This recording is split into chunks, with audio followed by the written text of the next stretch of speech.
పహల్గామ్ ఉగ్రదాడి ఘటన జరిగి ఈ రోజుతో 30 రోజులు కావస్తోంది. నెల రోజులు పూర్తయిపోయింది. ఈ నేపథ్యంలో ఒకసారి మనం దాన్ని గుర్తు చేసుకునే ప్రయత్నం చేద్దాం. అంటే ఈ దుర్ఘటన గుర్తు చేసుకోవడం కాదు, ఆ ఘటన తర్వాత పాకిస్తాన్కి ఎలా చుక్కలు చూపించామనేది గుర్తు చేసుకునే ప్రయత్నం చేద్దాం.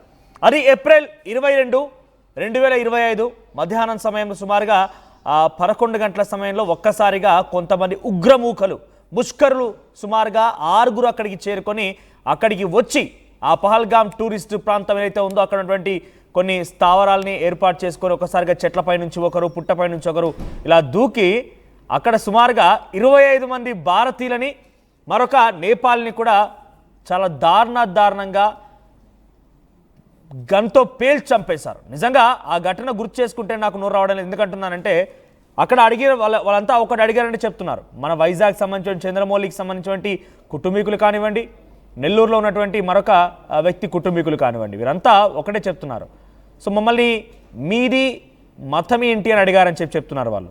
అక్కడ కలాం చదవమని చెప్పారు, మతం ఏంటి అని అడిగారు. ఈ రకంగా మతాన్ని అడిగి చంపినటువంటి ఘటన మొట్టమొదటిసారిగా ఉగ్రదాడి ఘటనలో ఇది చాలా ఆశ్చర్యకరంగా మొదటిది కూడా. బహుశా మతాన్ని అడిగి చంపడం అనేది భారతీయులు అయితే సరిపోతుంది, దాడులు చేద్దాం చంపేద్దామని ఆలోచనలో ఉన్నారు, కానీ మతాన్ని అడిగి చంపేశారని చెప్పి అక్కడ స్థానికంగా ఉన్నటువంటి అక్కడ ఎవరైతే ప్రత్యక్ష సాక్షులుగా ఉన్నారో వారంతా చెప్పారు. అలా అడిగి సుమారుగా 25 మందిని చాలా దారుణంగా గన్తో పేల్చి చంపేశారు. మరొక నేపాలిని కూడా చంపేశారు. 26 మంది మరణించారు. అయితే సాయంత్రం కల్లా ఒక్కసారిగా భారతదేశం మొత్తం ఉలిక్కిపడింది. ఏం జరిగిందంతా కూడా అందరూ ఆశ్చర్యపోయారు. ఎవరికి దిక్కుతోచడం లేదు. అసలు ఏం జరిగి ఉంటుంది, ఎవరు వచ్చారు, ఎందుకు చంపారు, మతం అడగడం ఏంటి, ఈ రకంగా దారుణానికి పాల్పడడం ఏంటంటే కూడా ఒక్కసారిగా నివ్వెరపోయారు. ఇక తెల్లవారు చూస్తే పహల్గామ్ ఉగ్రదాడి ఘటన గురించి ఒక్కసారిగా నిజాలు మొత్తం బయటపడ్డాయి. ఒక 6 ఉగ్రవాదులు వచ్చారని, ఈ రకంగా దాడి జరిగిందని, ఈ దాడిలో 25 మంది మరణించారని, ఇటువంటి అన్ని విస్తుపోయే విషయాలు మొత్తం బయటపడ్డాయి. అందరినీ మతం అడిగి చంపేశారని కూడా అందరు చెప్పుకొచ్చారు. ఆ తర్వాత 27వ తేదీన దాదాపుగా అందరి మృతదేహాలు, వీరమరణం పొందినటువంటి మన భారతీయుల యొక్క మృతదేహాలు వాళ్ళ నివాసాలకు చేరుకున్నాయి. అంత్యక్రియల్ని అధికారికంగా నిర్వహించేందుకు అన్ని రాష్ట్రాలు కూడా ముందుకు వచ్చాయి. సో ప్రభుత్వమే దగ్గరుండి ఆయా రాష్ట్రాల వారీగా ఆ రాష్ట్ర ప్రభుత్వాల దగ్గరికి వచ్చి ఇవన్నీ కూడా అంత్యక్రియలు చేశారు. దాంట్లో మన వీరమరణం పొందినటువంటి వైజాగ్ నుంచి చంద్రమౌళి, నెల్లూరు కావలికి సంబంధించిన మరో వ్యక్తి కూడా ఉన్నారు. సో ఈ రకంగా తెలుగు వాళ్ళిద్దరు ఉన్నారు. మిగిలినటువంటి వారు 23 దాంట్లో వినయ్ నర్వాల్, ఒక పనిచేస్తున్నటువంటి ఒక ఆర్మీ పర్సన్, ఈ రకంగా చాలామంది ఇందులో వీరమరణం పొందారు. సో ఇక్కడ కనిపిస్తా చూడండి, ఈ దుర్మార్గులే, ఈ నీచ్ కమిన్ కుత్తేలే, వీళ్ళని చూస్తుంటే రక్తం మరుగుతోంది. ఈ పిచ్చి కుక్కలే, ఈ ముష్కరులే, ఈ దుర్మార్గులే, ఇంకేమైనా బూతులుంటే చెప్పండి వాళ్ళ మీద.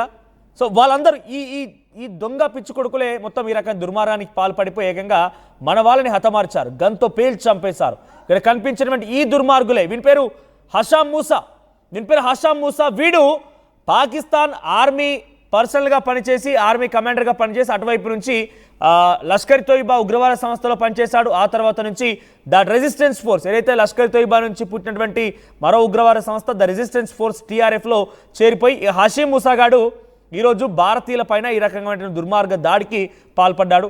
దీని వెనుక చాలామంది కుట్రలు పడినారు. ఏకంగా పాక్ ఆర్మీ చీఫ్ అసీం మునీర్ కూడా ఈ దాడి వెనుక ఉన్నాడని చెప్పి కూడా పెద్ద ఎత్తున ఆందోళన కలిగించింది. ఇక 23, 24 తేదీలో పూర్తిగా మన భారతీయులు ఎవరైతే వీరమరణం పొందారో వారు అంత్యక్రియలు పూర్తయ్యాయి. 25వ తేదీ నుంచి ఇక పెద్ద ఎత్తున 23వ తేదీనే బీహార్ ఎన్నికల పర్యటనలో ఉన్నటువంటి నరేంద్ర మోదీ ఒక మాట చెప్పుకొచ్చారు, ఐడెంటిఫై, ట్రేస్ అండ్ పనిష్. ఈ మాట చెప్పుకొచ్చారు ఆయన. ఐడెంటిఫై, ట్రేస్, పనిష్ పేరిట పాకిస్తాన్కి ఒక స్పష్టమైనటువంటి ఒక వార్నింగ్ని ఇక్కడ నుంచి ఇచ్చారు ఆయన. ఆ తర్వాత వరుస పరిణామాలు మీకు అందరూ తెలిసిందే. యుద్ధ విన్యాసాలు జరగడం, బార్డర్ వెంట మన ఆర్మీ ఎక్విప్మెంట్ దిగడం, ఆర్మీ పర్సనల్ దిగిపోవడం, సెలవులు రద్దు చేయడాలు, ఈ రకంగా ప్రతి పరిణామం మీకు ఎప్పటికప్పుడు RTV చాలా స్పష్టంగా, అందరికంటే వేగంగా, ఖచ్చితంగా మీకు అందించే ప్రయత్నం చేసింది. 4 రోజుల పాటుగా ఎప్పుడైతే దేశం అనే అంశం వచ్చిందో RTV అక్కడ నిలబడింది. RTV మీకు ఎప్పటికప్పుడు సమాచారం అందించే ప్రయత్నం చేసింది. ఎవరూ చేయనటువంటి ఒక గొప్ప ప్రయత్నాన్ని కంటిన్యూస్ లైవ్ స్ట్రీమ్ ద్వారా అక్కడి నుంచి వచ్చినటువంటి ప్రతి అంశాన్ని కూడా మీకు చేరవేసే ప్రయత్నం RTV చేసింది. సో ఈ నేపథ్యంలో ఎప్పటికప్పుడు మీకు అప్డేట్స్ అంతూనే ఉన్నాయి. ఒకసారి మళ్ళీ దాని గురించి నేను మీకు రివ్యూ చేసే ప్రయత్నం చేస్తున్నాను, ఏం జరిగింది, ఎలా జరిగింది అనేది. ఇక 24, 25 తేదీలో పూర్తిగా ఆ వీరమరణం పొందినటువంటి మన భారతీయుల యొక్క అంత్యక్రియలు పూర్తయ్యాయి. రాష్ట్ర ప్రభుత్వాలే అధికారికంగా వారి అంత్యక్రియల్ని పూర్తి చేశాయి. ఆ తర్వాత యుద్ధ విన్యాసాలు స్టార్ట్ అవ్వడం, అటు చైనా కూడా పాకిస్తాన్కి మిసైల్ పంపించడం, టర్కీ కూడా పాకిస్తాన్కి డ్రోన్లు పంపించడం, ఇలా రకరకాలుగా చైనా యుద్ధ సామాగ్రిని సమకూర్చుకుంది. అయితే 27వ తేదీన ఏప్రిల్ 27వ తేదీన ఒక్కసారిగా మన దగ్గర నుంచి రఫేల్ యుద్ధ విమానాలు ఇండో పాక్ బార్డర్ వెంట యుద్ధ విన్యాసాలు చేస్తుండగా ఉలిక్కిపడిన పాకిస్తాన్ ఒక్కసారిగా ఇక దాడులు ప్రారంభించేసి పెద్ద ఎత్తున చిన్నగా రాజౌరి, పూంచ్, ఉరీ సెక్టార్లో దాడులు చేయడం ప్రారంభించింది. ఇవన్నీ కూడా ఎప్పటికప్పుడు మన భారత ఆర్మీ తిప్పికొడుతోంది. చాలామంది ఉగ్రవాదులని, ఎవరైతే ఉగ్రవాద స్థావరాలు, ఉగ్రవాదులుగా ఉన్నవారు ఎవరైతే ఉన్నారో జమ్మూ ప్రాంతాల్లో, కాశ్మీర్ ప్రాంతాల్లో, శ్రీనగర్ లాంటి ఏరియాలో అందరూ కూడా వెలికి తీసి వాళ్ళ నివాసాలని కూల్చేయడం, వాళ్ళని హతమార్చడం లాంటి ప్రయత్నం మన భారత ఆర్మీ చేసింది. ఇక ఒక్కడేసారిగా మే 7 రానే వచ్చేసింది. మెల్లిమెల్లిగా ఈ ఉగ్రవాద స్థావరాల గురించి ఎప్పటికప్పుడు సమాచారం మన భారత ఆర్మీ కనుగొనింది. ఎన్ఐఏ నిఘా వర్గాల అధికారులు కనుగొన్నారు. చాలా పక్కాగా టార్గెట్ కొడితే దెబ్బ కొడితే ఈ దొంగ కొడుకులకి చుక్కలు చూపించాలన్నటువంటి ఒక ఆలోచనతో మన భారత ఆర్మీ రంగం సిద్ధం చేసింది. మే 6 అర్ధరాత్రి అంటే మే 7 తెల్లవారుజామున 1:44 ఇక యుద్ధం ప్రారంభమైంది. ఆపరేషన్ సింధూర్ తెర మీదకి వచ్చింది. ఆపరేషన్ సింధూర్తో పాకిస్తాన్ ఉన్నటువంటి ఉగ్ర స్థావరాలని 9 ఉగ్ర స్థావరాలని లష్కర్ తోయిబా, హిజాబుల్ ముజాహిదీన్, జైష్ ఈ మహమ్మద్ ఈ 3 ఉగ్రవాద సంస్థలకు సంబంధించినటువంటి 9 ఉగ్రవాద స్థావరాలను నేలమట్టం చేసేసింది. బహవల్పూర్, మురిత్కే ఇవి రెండు కూడా, బహవల్పూర్ ఏమో అటు లష్కర్ జైష్ ఈ మహమ్మద్ సంబంధించి ఉగ్రవాద స్థావరం, ఏకంగా 30 ఎకరాల్లో ఒక స్థావరాన్ని ఏర్పాటు చేసుకున్నారు. జైష్ ఈ మహమ్మద్ ఉగ్రవాద సంస్థ సంబంధించినటువంటి ఆ చీఫ్ మసూద్ అజార్ గాడు వీడేకంగా 30 ఎకరాల్లో స్థావరాన్ని ఏర్పాటు చేసుకొని 600 మంది ఉగ్రవాదులను తయారు చేసేటువంటి సామర్థ్యం గల ఆ స్థావరాలను ఏర్పాటు చేసుకొని లావిష్ లగ్జీరియస్ ఫెసిలిటీస్ ఇందులో ఏర్పాటు చేసుకొని స్విమ్మింగ్ పూల్లు, జిమ్ము, రకరకాలుగా అది నిజంగా ఉగ్రవాద సంస్థలాగా లేదు. ఒక కార్పొరేట్ మిలిటరీ ట్రైనింగ్ ఎలా అయితే ఇస్తారో ఆ రకమైనటువంటి ట్రైనింగ్ ఆ మాదిరిగానే బహవల్పూర్లో జైష్ ఈ మహమ్మద్ ఉగ్రవాద సంస్థ ఒక క్యాంప్ ఏర్పాటు చేసుకుని ఒక స్థావరాన్ని ఏర్పాటు చేసుకుంది. ఇకపోతే మురిత్కే లష్కర్ తోయిబాకు సంబంధించిన ఉగ్రవాద సంస్థకి హెడ్ క్వార్టర్గా ఉన్నటువంటి మురిత్కే, అక్కడ హఫీజ్ సయ్యద్ చీఫ్గా ఉన్నాడు. వాడిని కూడా నేలమట్టం చేశారు. తర్వాత ముజాఫర్బాద్ 1, ముజాఫర్బాద్ 2, కోట్లీ 1, కోట్లీ 2, తెహ్రా కలాన్, బెహ్రాన్ ఈ రకంగా పెద్ద ఎత్తున 9 ఉగ్రవాద స్థావరాలని నేలమట్టం చేశారు మన భారత ఆర్మీ. చాలా ప్రెసిషన్ టార్గెట్స్, మన బ్రహ్మోస్, మన ఆకాశ్ మిసైల్, మన S-400 ఇటువంటి వాటిని ప్రయోగించి 9 ఉగ్ర స్థావరాలని కుప్పకూల్చేసింది మన భారత ఆర్మీ. దాంట్లో మే 7న ఒక్కసారిగా ఆపరేషన్ సింధూర్తో అటు పాకిస్తాన్కి ముచ్చమటలు పట్టించింది. 9 ఉగ్రవాద స్థావరాలు అది ముజాఫర్బాద్లోని సవాయినాలా క్యాంప్, సైదానా బిలాల్ క్యాంప్ ముజాఫర్బాద్ 2, ఇక కోట్లీలోని అబ్బాస్ క్యాంప్, గుల్పూర్ క్యాంప్, బర్నాలలోని బింబీర్ క్యాంప్, తర్వాత బింబీర్లోని బర్నాల క్యాంప్, తర్వాత మెహమూనా జోయా క్యాంప్ సియాల్కోట్లో, తర్వాత సర్జల్ క్యాంప్ నరోవల్, మురిత్కే, మర్కజ్ తైబా, తర్వాత మర్కజ్ సుబానల్లా, బహవల్పూర్ ఇవన్నిటిని కూడా నేలమట్టం చేసింది.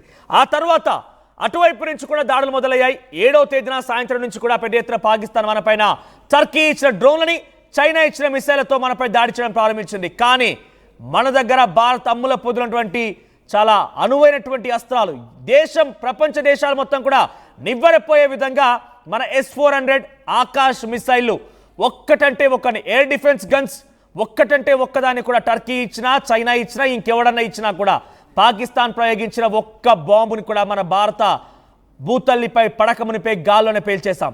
ఒక్కటంటే ఒక్కటి కొన్ని వందల మిసైళ్లు, కొన్ని వందల డ్రోన్లని ప్రయోగించింది పాకిస్తాన్ మన పైన. వాటన్నిటి కూడా సమర్థవంతంగా తిప్పికొట్టాం. పైపెచ్చు 8వ తేదీ రానే వచ్చింది. 8వ తేదీన పాకిస్తాన్ సేమ్ కంటిన్యూ చేసింది. ఈ రకంగానే డ్రోన్లని మిసైల్ని ప్రయోగించడం ప్రారంభించేసింది. ఆ తర్వాత 8వ రోజు సాయంత్రానికి ఇక మరోసారి భారత్ తమ సత్తా చాటేందుకు సిద్ధమైంది. 8వ రోజు సాయంత్రానికి ఏకంగా టెర్రర్ క్యాంప్ స్కూల్ చేసిన తర్వాత మరోవైపుగా ఎయిర్ బేసెస్ని 13 ఎయిర్ బేసెస్ ప్రజెంట్ పాకిస్తాన్లో అందుబాటులో ఉంటే దాంట్లో 11ని భారత్ 15 బ్రహ్మోస్ మిసైల్ని ప్రయోగించి కుప్పకూల్చేసింది. దాంట్లో నూర్ఖాన్, రఫీకి, మురిద్, సుకూర్, సియాల్కోట్, ప్రస్రూర్, షునియాన్, సర్గోదా, స్కరు, బొలారి, జకోదాబాద్. సో ఈ 11 ఎయిర్ బేస్లని నేలమట్టం చేసింది. మన బ్రహ్మోస్ని ప్రయోగించింది. 11ని గాల్లో కలిపేసింది. కనీసం అటువైపు నుంచి ఒక ఎయిర్ క్రాఫ్ట్ లేవాలన్నా, ఫైటర్ జెట్ లేవాలన్నా కనీసం అటువంటి సిచ్యువేషన్ లేకుండా కుప్పకూల్చేసింది. ఆ తర్వాత 9వ తేదీన మరోసారి దాడులు చేసే ప్రయత్నం చేసినప్పటికీ ఆ దాడులని పాకిస్తాన్ నుంచి వచ్చినటువంటి ప్రతి మిసైల్ అండ్ డ్రోన్ మొత్తాన్ని కూడా మన భారత ఆర్మీ తిప్పికొట్టి. ఇక్కడ చూడండి, ముజఫర్బాద్ 1, ముజఫర్బాద్ 2, కోట్లీ 1, కోట్లీ 2, సియాల్కోట్, బహవల్పూర్, మురిత్కే, తర్వాత బర్నాలా, తర్వాత తెహ్రాకలా. చూసారు కదా ఈ మ్యాప్లో కనబడుతుంది. ఈ 9 ఉగ్రవాద స్థావరాలను నేలమట్టం చేసింది మన భారత ఆర్మీ. తర్వాత టెర్రర్ క్యాంప్స్తో పాటుగా ఎయిర్ బేస్ చూడండి, ఇక్కడ Muridke air base, Sukkur air base, Chunian air base, Jacobabad air base, ఈ 11 ఎయిర్ బేసెస్ని కూడా పూర్తిగా నేలమట్టం చేసింది. తర్వాత 9వ రోజు కూడా పాకిస్తాన్ మన వైపుగా దాడులు చేయడం ప్రారంభించింది. 10వ తేదీకి వచ్చేసరికల్లా వాళ్ళ దగ్గర వంటి ఆ న్యూక్లియర్ కిరాణా హిల్స్ ఏదైతే ఉందో అక్కడ న్యూక్లియర్ స్థావరాలు ఉంటే అక్కడి నుంచి లీకేజ్ అవ్వడం ప్రారంభించింది, రేడియేషన్ లీక్ అవ్వడం స్టార్ట్ అయింది. సో 10వ తేదీన పెద్ద ఎత్తున రేడియేషన్ లీక్ అవుతున్నటువంటి వార్తలు వినటువంటి పాకిస్తాన్ కాళ్ళ బెరాన్ని దిగిపోయి అమెరికా దగ్గరికి వెళ్ళిపోయింది. ప్రపంచ దేశాలు మొత్తం కలిదిరిగింది. తర్వాత అక్కడ నుంచి మన డీజీఎంఓని సంప్రదించి దయచేసి మమ్మల్ని కాపాడండి, ఇకపైన యుద్ధం చేయలేము, మేము ఆల్రెడీ రేడియేషన్ లీక్ అవుతున్న రకంగా కాళ్ళ బెరాన్ని దిగిపోయి మోకరిల్లిపోయి భారత్ ముందు తలొగ్గి సీజ్ ఫర్ అండర్స్టాండింగ్ నేపథ్యంలో ఒప్పేసుకుంది. 10వ రోజున సీజ్ ఫర్ అండర్స్టాండింగ్ జరిగింది. ఇది కేవలం ఇది ఒక అగ్రిమెంట్ కాదు, కేవలం ఒక అండర్స్టాండింగ్ మాత్రం. ఇరు దేశాల మధ్య ఒక నమ్మకమైనటువంటి ఒక అండర్స్టాండింగ్ మాత్రమే. సో ఎట్టి పరిస్థితుల్లో కూడా ఇది ఒక అగ్రిమెంట్ కాదు. దీనికి ముందు మీకు గుర్తుండి ఉంటుంది బహుశా 22న ఆ పహల్గామ్ ఉగ్రదాడి ఘటన జరిగినటువంటి మరుసటి రోజే ఒక నీటి బాంబుతో పాకిస్తాన్ లాడించేశాం. ఇండస్ వాటర్ ట్రీటీని రద్దు చేస్తుండని తీసుకుంది మన భారత ప్రభుత్వం. ఇండస్ వాటర్ ట్రీటీని నిలిపేస్తున్నట్టుగా నిర్ణయం తీసుకుంది. అంటే పాకిస్తాన్కి ఒక్క చుక్క నీరును కూడా పాకిస్తాన్కి వదిలే ప్రసక్తి లేదని చెప్పడం మన భారత్ చెప్పడం చూసాం. ఆ తర్వాత ఈ అండర్స్టాండింగ్లో కూడా ఎక్కడ కూడా ఆ నీళ్ళు ఇవ్వాలి అని చెప్పి వాళ్ళు అడిగారు, కానీ మనం ఇవ్వమని చెప్పేసాం కాదు చాలా క్లియర్గా. పాకిస్తాన్కి ఒక్క చుక్క నీరు ఇచ్చే ప్రసక్తి కూడా లేదు. మీరు చచ్చిపోండి, మీరు మొత్తం పాతాళానికి వెళ్ళిపోండి, మీరు బూడిదైపోండి. ఇటువంటి శాపనార్థాలు కూడా ఈ సిచ్యువేషన్లో ఈ న్యూస్ రూమ్ నుంచి మాట్లాడదలుచుకోలేదు, కానీ డెఫినెట్గా అటువంటి సినారియోనే పాకిస్తాన్లో కనిపించింది. వారంతా అల్లాడిపోతున్నారు, నీరు చుక్కలేదు, అంతర్యుద్ధం కొనసాగుతుంది. ఇవన్నీ జరుగుతూనే ఉన్నాయి. 10వ తేదీన సీజ్ ఫర్ అండర్స్టాండింగ్ పేరుతో కొంత కంట్రోల్, అంటే ఇరువైపుల నుంచి కాల్పుల విరమణ కంట్రోల్లోకి వచ్చింది. ఆ తర్వాత రోజు కూడా కొన్ని ప్రాంతాల్లో పాకిస్తాన్ డ్రోన్లని గాల్లో తిప్పేసింది. సీజ్ ఫర్ అండర్స్టాండింగ్ ఒప్పందం జరిగింది అని చెప్పి మన భారత ప్రభుత్వం చెప్పగానే, విక్రమ్ మిశ్రీ అనౌన్స్ చేయగానే కొన్ని గంటల వ్యవధిలోనే కొన్ని డ్రోన్లు ప్రయోగించింది. కానీ వాటన్నిటికి మళ్ళీ సమర్థవంతంగా తిప్పికొట్టింది. మళ్ళీ పాకిస్తాన్ డీజీఎంఓని సంప్రదించి మీరు డ్రోన్లు ప్రయోగిస్తున్నారంటే మళ్ళీ ఉగ్ర చర్యగానే చూస్తాం, మేము యుద్ధంగానే భావిస్తాం, మళ్ళీ దాడి చేస్తామని చెప్పి చాలా క్లియర్గా మన వైపు నుంచి మెసేజ్ వెళ్ళిన నేపథ్యంలో వారంతా కూడా డ్రోన్లు వెనక్కి తీసేసుకున్నారు. ప్రస్తుతానికైతే అక్కడ కొంత పీస్ఫుల్ వాతావరణమే ఉంది. మళ్ళీ పాత పద్ధతులే, అంటే తిరిగి జమ్మూ కాశ్మీర్లో టూరిజం పెరుగుతుంది, అన్నీ జరుగుతూనే ఉన్నాయి. కానీ ఏ క్షణమైనా పాకిస్తాన్ నమ్మించి మోసం చేయొచ్చు. పాకిస్తాన్ని భారత్ 80% నమ్మే ప్రసక్తే లేదు. పాకిస్తాన్ ఎటువంటి దుర్మార్గమైన ఆలోచన చేస్తుందో మనం 80% నమ్మలేం. పాకిస్తాన్ నమ్మి మనం సైలెంట్గా కూర్చోలేం. కాబట్టి మన భారత ఆర్మీ మరోసారి ఆపరేషన్ కిల్లర్ని చేపట్టింది. ఆపరేషన్ కిల్లర్ అనేటువంటి ప్రాంతంలో ఒక ఆపరేషన్ చేపట్టింది. సుమారుగా 6 ఉగ్రవాదులని కుప్పకూల్చేసింది. డ్రోన్ల సాయంతో వారి స్థావరాలను కనుగొంది. తర్వాత వారిని పేల్చేసింది, వాళ్ళ తలా ముండాలను వేరు చేసేసి హతమార్చింది. సో 6 ఉగ్రవాదులు మళ్ళీ ఆపరేషన్ కిల్లర్ పేరుతో వాళ్ళందరినీ కుప్పకూల్చే ప్రయత్నం మన భారత ఆర్మీ చేసింది 11-12 తేదీల్లో.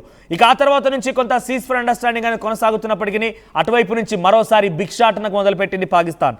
భిక్షాటన మొదలుపెట్టేసి మాకు సింధు జలాలు నీళ్ళు ఇవ్వండి, మా వాళ్ళంతా చచ్చిపోతున్నారు, మా వాళ్ళు ఇబ్బంది పడుతున్నారు, మాకు నీళ్లు కావాలని చెప్పి భిక్షాటన ప్రారంభించేసింది. ఆ తర్వాత ఇక పాకిస్తాన్లో ప్రపంచ దేశాలు మొత్తం కూడా పాకిస్తాన్ ప్రజాప్రతినిధులకు వ్యతిరేకంగా, పాకిస్తాన్ ఆర్మీకి వ్యతిరేకంగా నినాదాలు స్టార్ట్ అయ్యాయి.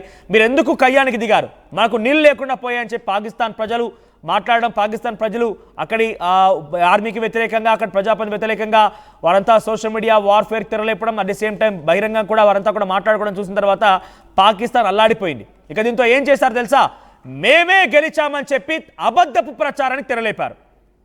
మేమే గెలిచాం, మేమే విజయం సాధించామని చెప్పి అబద్ధ ప్రచారానికి పాకిస్తాన్ ఆర్మీ, పాకిస్తాన్ ప్రజాప్రతినిధులు తెరలేపారు. ఏకంగా పాకిస్తాన్ ప్రధాని ఒక పార్లమెంట్లో మాట్లాడుకొచ్చారు.